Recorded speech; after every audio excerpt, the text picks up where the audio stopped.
Hello everyone. Today we talk about how to fix the app of DramaBox. We will go to settings.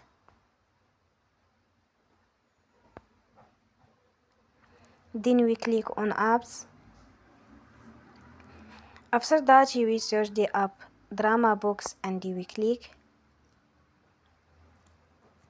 Then we will on for stop. After that we go to storage. Then we click on clear cache.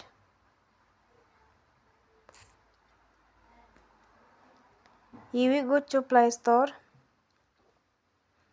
and you will update your app.